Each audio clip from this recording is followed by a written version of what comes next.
What's going on, Ubitif Tubitif? It's your boy Ray, and today we got some Aurora, man.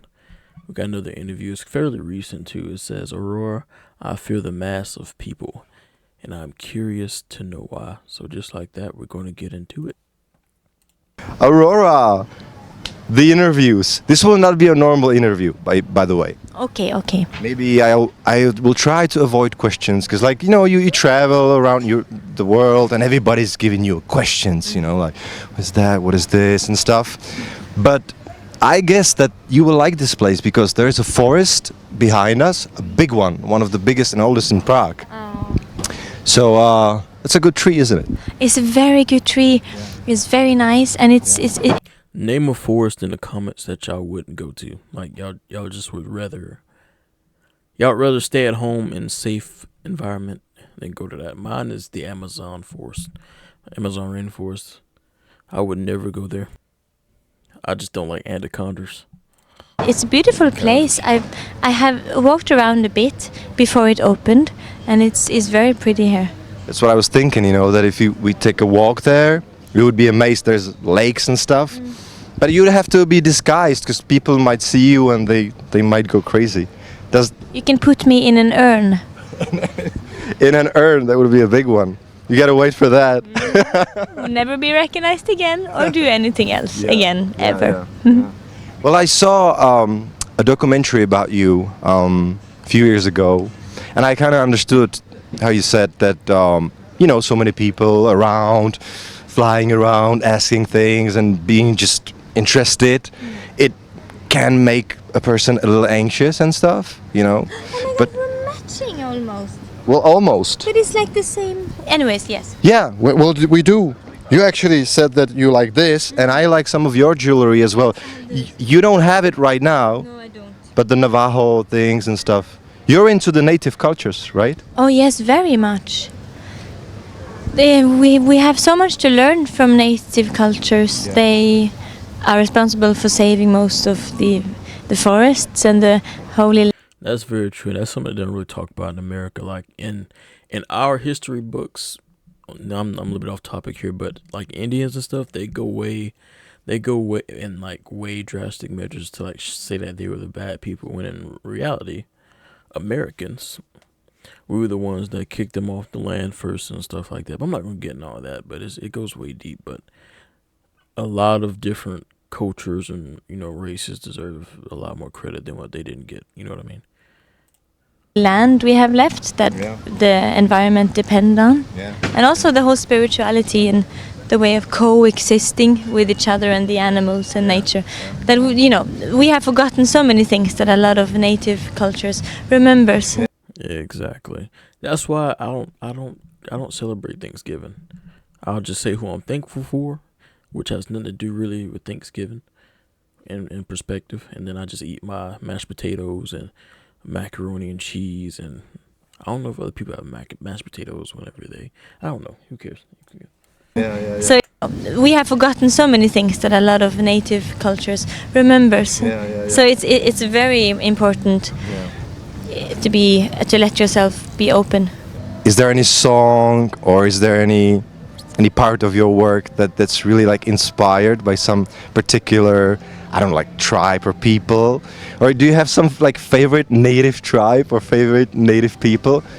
I am a very big admirer of the native tribes that lives in the Amazons, because they've done so much and died so much, and like they've fought and died for the protection of their land. Yeah. That benefits the world so much. We would be so fucked up without the little forest we have left that they have protected. So it's amazing. I have a lot of respect in my heart for everything they've done. Just because that's what they know they have to do. It's not even, but it benefits all of us so much. It's incredible. No, I'm very, and there's a lot of different. I'm a very big admirer of a lot of the native cultures in Norway as well, like the Sami people. Beautiful music, beautiful clothes, and beautiful just art, all of it. Beautiful language as well. Yeah, many. And I feel like that's the whole point of music, and art is to touch, is to talk to the soul, like nothing does anymore in the world. I feel like everyone is so lost, and we're falling deeper and deeper into this wheel of everything is losing its taste. Our food is tasteless because the soil they grew up in is broken. Yeah. They try to rush everything. They're trying to find ways to make everything bigger and trying to make everything grow faster so that way they can bring more money. Everything is ran by money nowadays, to be honest with you. Like, that's why if you hear somebody like become an organic farmer, it won't become big in the market, because that's them losing money technically. Just like over here in America, we had like the biggest organic chicken factory. After it hit like the main news and stuff like that, it just randomly caught a flame. It caught a fire, and there was millions upon billions of eggs that were just lost because of a fire. So even from the beginning of everything now, we are ending up in a place where nothing is real like it was. Yeah. Because it's so sad, it's so weird. We are extremely disconnected at the moment. And I don't know what we're going to do about it. Maybe if it all goes to... I would say the people that know what's really going on in the world, you can do something about it. But as far as other people, you can tell them as many times as you want to, and then nothing's gonna happen. I put it like this: a simple concept. You can lead a horse to water, but you can't make the horse drink the water, even if it's dying of thirst. You know what I mean? So take that quote as you want to. Hell, like if the satellites blow up and we'll go back again to normal, maybe that's gonna help us. Or maybe every end is another beginning. You never know, you know. Speaking of water. You never know. You never know. Yeah, but yes, I think it's very important that music and art and movies, whatever, touches that part of us that the world doesn't really touch anymore. And also, I like the fact that you play video games, like the Assassin's Creed. That's cool. Yeah, and Diablo 4. You're into Diablo 4. Yeah, I played Diablo 3 so much. That is But cool. yeah, no, I'm... That is cool. Like, I never would have suspected she was the game type person, bro. I like people that are different, bro. Like, most people, it's hard for people to read me, bro. Like if you just came into my channel and you saw my name, Ghetto Cowboy, you would think that I'm just like some black dude that's like a thug or something. No, I'm not. I'm far from that, bro. It's just a name. I just so happen to be someone that had good influences when I grew up. And I just so happened to be kind of poor when I was growing up. So I grew up in the hood, in the ghetto. So AKA, that's where the ghetto part comes from. Just because somebody has ghetto in their name, it doesn't mean it's a bad thing. But, for the most part it is. Because people glorify being thugs nowadays for some fucking reason. I don't know. Introverts, we need something to have something that is ours. Yeah, I understand that. I'm an introvert disguised as an extrovert, basically. Yeah. Did I kill it? What was that? I'm an introvert disguised as an extrovert. Basically. Got him right in the face. Yeah. Did I kill it? No, I didn't.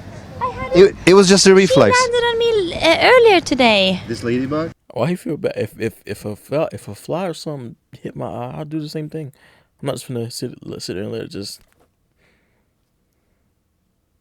You know what I'm saying? Obviously, you're not gonna try to kill it. I don't kill something unless it comes after me. You know what I mean? Yeah. But you know what? This ladybug is not the classic one. This is the one. Killer one. Yeah, the killer one. She wants to kill. yeah. But when we were discussing the video games, Yes. and the Diablo, it's crazy. Like in New York, the fire that was there, and in on the Times Square, there was a big banner for Diablo 4, and it was like there was a text there, and it was saying "Welcome to Hell," and then there was this orange sky in New York. That was a crazy moment. It's actually very, very crazy. Yeah. All the fires now. Yeah. All the smoke from the fires blowing over with the wind. Yeah. some crazy marketing right there. They took it a bit too far. No, I love Diablo. I think it's a fantastic game. Diablo 3 I played a lot, and I quite like Diablo 4 so far. But Can you take her for a while? Yes, I can. Yeah, I was just about to say he's getting tired of that thing. He tried to blow it off of him. because I cannot focus, you know, because I'm taking care of her. A ladybug. Yeah. Yeah, for sure. Okay. Okay. Is there any question that, speaking of questions, but is there any question that you would love to be asked, but nobody gave you that question? You know what I mean? You can take the mic for this. How the hell do I do this? Do I think? It must be hot out there. I just noticed that. I'm not trying to point out obvious, and it must be hot as hell out there. I wish it was hot right now. It is currently. Let me look at my. It is currently almost 35 degrees. Yeah. Think about that. I don't know. I think very little about what I would like to be asked. I think it would be more about what I would ask people. Because I'm more interested in what I would ask people than what people is gonna ask me. Yeah. Especially since I get asked so many things all the time. But I would love to, and also I guess be asked more things from a stranger that I am a stranger to as well. I saw on your social media that you always like write "Hi stranger" Hey, stranger. and stuff like that. So you feel comfortable around strangers or not? Oh, I feel very comfortable around strangers. Yeah, I do. I do and I don't, because like some people are everybody is wicked in their own way, in some type of way. You know what I mean? And that doesn't necessarily mean it's creepy or weird, but everybody has their own types of, you know, something going on in their head, and you just never know what somebody's true intentions are. But I'm really good at reading people, but like I'm smart enough to know that like you can't just allow trust to be in everybody that you meet. Put it like that. I feel comfortable with people, but I fear the mass of people sometimes. And I've said it before that people don't really scare me, but I still have some social anxiety. But it's less about individuals, because I'm not scared what people think of me. I don't care what they. She's more scared like what people would do, probably. That's what I feel from that. Because she can meet somebody tomorrow that just wants the world for her, already have flowers picked out for her, you know, after a concert or something like that.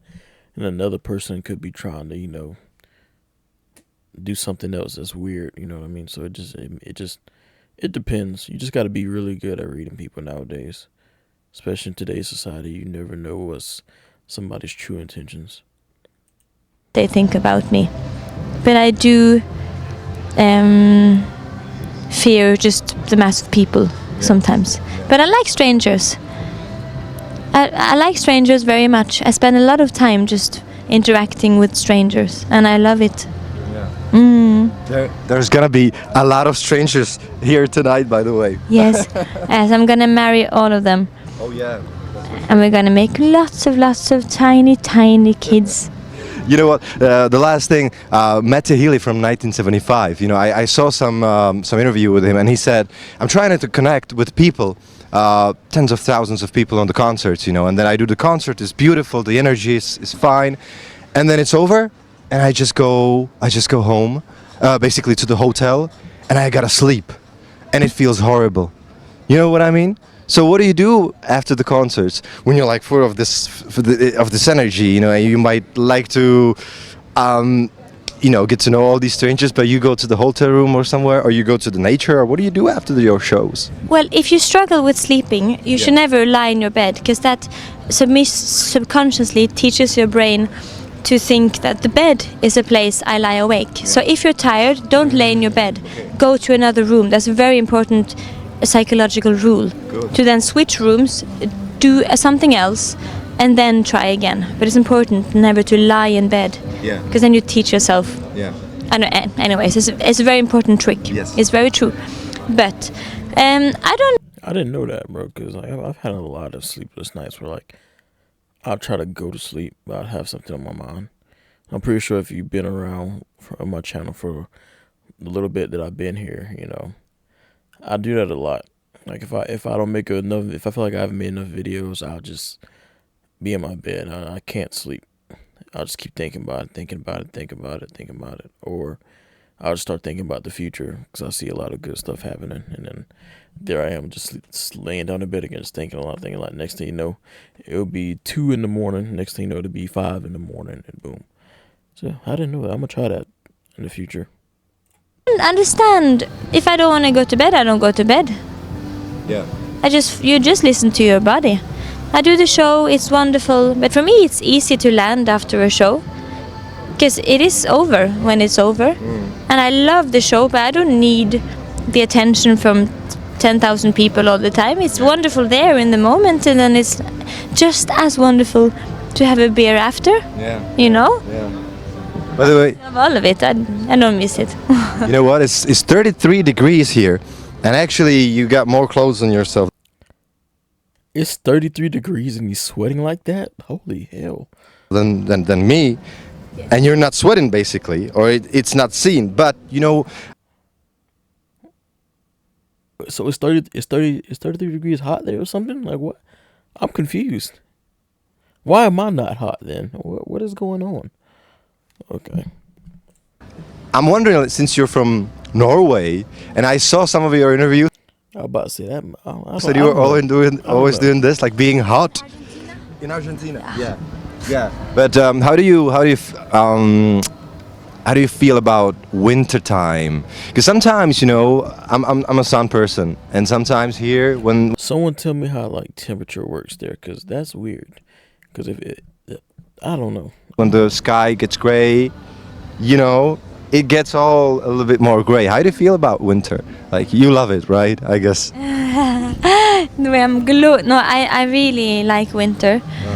I can understand the people often misjudge their instincts as when you're more tired because of the darkness and the heaviness of the weather. You do get more tired, and you do get less energetic, and maybe you wake up more hopeless, and it affects your psyche, the darkness, especially in Norway. A lot of people are depressed during the winter. But it's I don't let it fool me that I'm depressed. I understand that in nature, that's how it is with all the animals. It's telling all of us to go hibernate, to go relax, to go charge. So when you're less productive, less happy, less energetic, that's the whole point with winter. I'll be on 25% at all times. I'll be always. You're allowed to just go in and be a bit more kind to yourself, relax a bit more, and just to know that with time it's gonna kind of come back, all the things you're missing right now.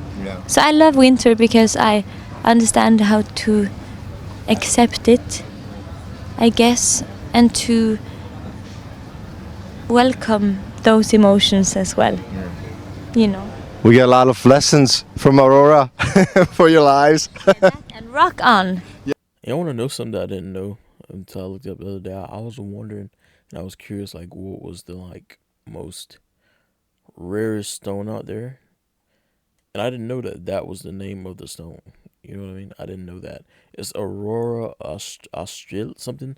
Hang on, let me look it up real fast. It's in my phone. Aurora I'm trying to find it I'm trying to figure out what it is before I say it. God, where is it at?